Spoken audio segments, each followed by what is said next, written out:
Hi, my name is Victoria, and I'm going to present our gamified application to help people overcome limiting self-beliefs by training metacognition. I'm going to start by explaining some basic concepts. Then I will follow by explaining our application and how it works, followed by our hypotheses and experiments, and then I will finish with some future work. The concept of growth and fixed mindset was introduced by Carol Dweck, and it refers to the underlying beliefs people have about their capacity to learn and about their intelligence. So people with a growth mindset believe that intelligence is malleable, that they can improve in a certain area with the right effort. And with this mindset, challenges are approached as opportunities to grow and learn rather than as threats. And people with this mindset would also prefer to learn from a situation than to appear that they already know, for example.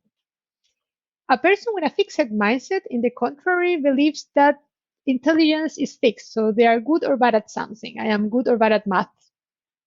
And in this scenario, challenges are perceived rather as threats because it can make obvious or expose that the person is good or that it's very bad at something.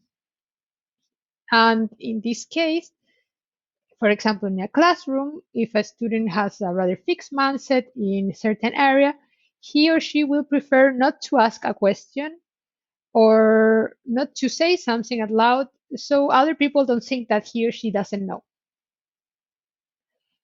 Growth mindset have been demonstrated to improve academic performance, motivation to improve, resilience, and other factors that are important for learning.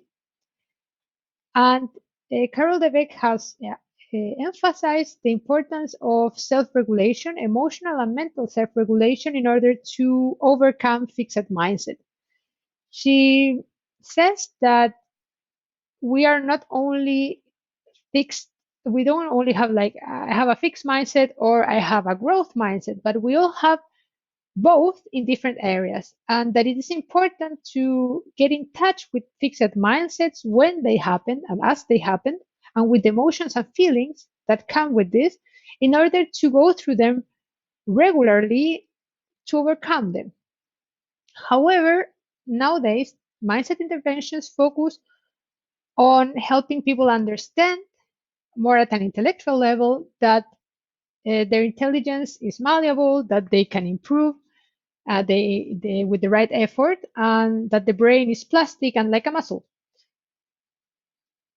So to address this problem, we want to augment a normal mindset intervention with a mobile application that can help people um, stay in touch with these emotions and identify fixed mindsets as they happen. The main goals of the app is to help people identify limiting beliefs, to realize and reflect on how their thoughts impact their emotions and their actions, to challenge limiting beliefs, and to learn how to self-regulation skills to go through these emotions, to build a healthy relation with difficult emotions instead of suppressing them or avoiding them. All this by using real life situations as opportunities to practice and to improve self-regulation and metacognitive skills. We base our application on two approaches from clinical psychology. The first one is cognitive restructuring that focuses on the contents of thoughts. So if I have a positive thought or if I have a negative thought, how this is going to affect my emotions, attitudes, and reactions and ways of interpreting situations, and how by reinterpreting situations in a more encouraging way can help oneself to have better emotions or more positive emotions and adapt a better attitude towards problems. Acceptance and commitment therapy, on the other hand, does not focus on the contents of thoughts, but on the relation we build or have with thoughts and emotions in general. So, in this case, two concepts are very important: cognitive diffusion and experiential avoidance. Cognitive diffusion is the capacity to realize or identify thoughts and emotions as mental events as they happened instead of equating them to reality. So, for example, if I now have the thought, I'm not good enough, if I can cognitively diffuse from this thought, I will be able to say, wow, now I'm having the thought, I'm not good enough. With the content, I'm not good enough. It doesn't mean that it's real. It doesn't mean that this is reality. It's just a thought that came up at this moment with this content. And then I can choose is to believe it or not, or what to do. Experiential avoidance is the tendency people have to avoid feeling difficult emotions and to avoid getting in touch with thoughts and emotions that are challenging, even though this can be very bad in the long term. For example, if they avoid growing or taking on challenges, or if they decide to repress their emotions. From each of these approaches, we create a coach. We create the meta reasoning coach from the cognitive restructuring. And the meta reasoning coach helps people to reflect on their thoughts and to understand how their thoughts relate to their emotions, to their attitudes, to their actions. While the meta awareness coach bases on acceptance and commitment therapy and helps people recognize their thoughts as mental events as they happened, and also helps them train the skills necessary, self-regulatory skills and metacognitive skills necessary to observe them and to accept them instead of reacting out of them or suppressing them. In this application, we use the story of Paul to introduce users into self-limiting beliefs. Paul is a bright boy that wants to achieve great things, but is overwhelmed by very negative messages and overwhelming emotions. The story goes that when Paul gathers the courage to face these emotions, he realized that they are not actually true, but they are little monsters that live in the darkness and that can get hold of him and uh, his emotions and his actions when he doesn't face them. And then the story follows that to uh, win or to overcome these little monsters, the only possible strategy is to accept them, to face them, and to breathe with them, and to help them come back to senses, and not to fight them or ignore them. I will explain the meta reasoning coach in detail. The meta reasoning coach guides people through a series of questions to help them find a limiting beliefs underlying an emotion. We ask people to use the application when they are feeling a negative emotion regarding their goals. And then the application will guide them through different questions like how are you feeling about yourself, which kind of thoughts are going on in your mind, which is the belief behind it.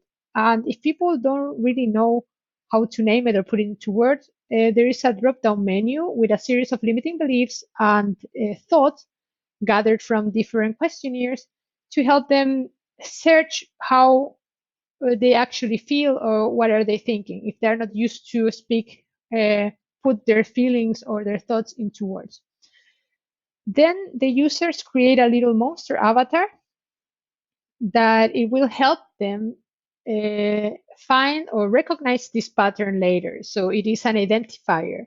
And it's also a way to help people disidentify from these thoughts and these emotions by putting them a name, by making them a separate entity.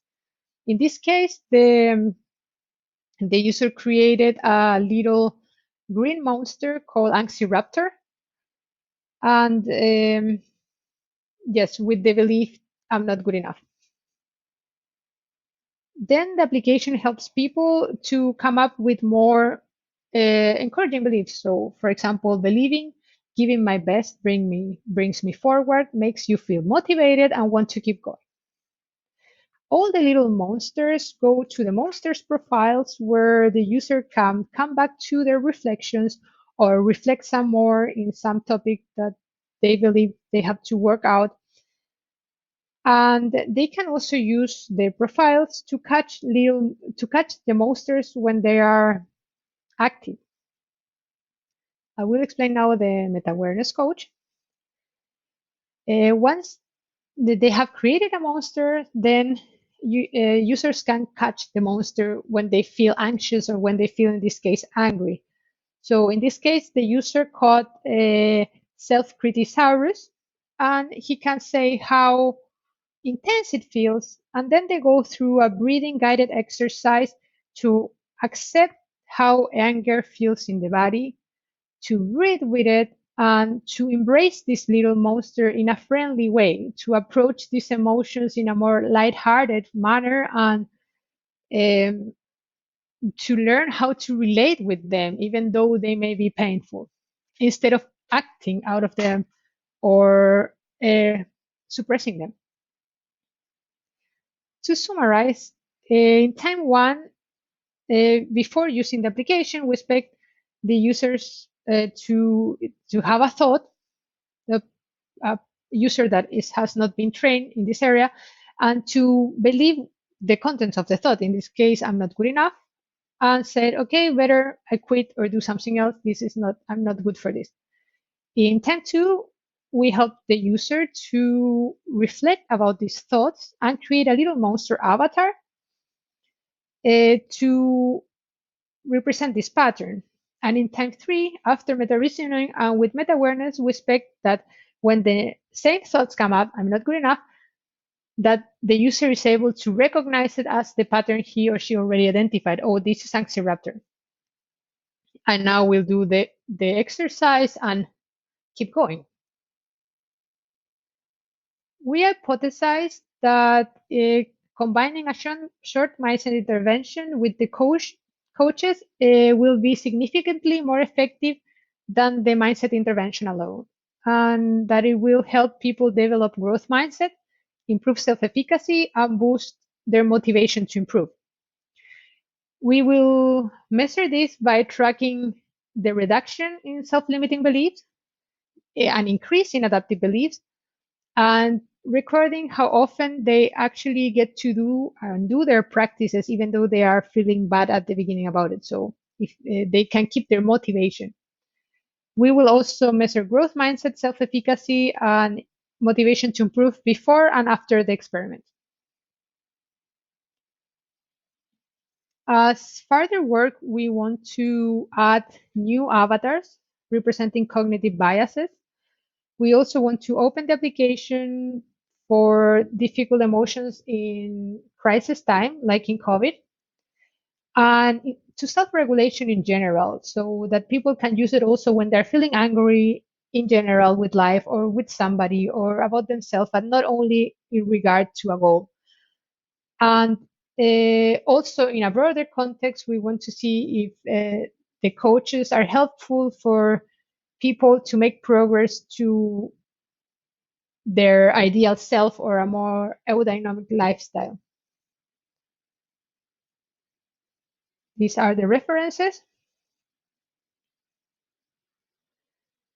And I want to thank you a lot for coming to my presentation. If you have some questions or if you want to have a chat, I'm really happy to do so. This here is my email and all contact, and I'm looking forward to know more about you.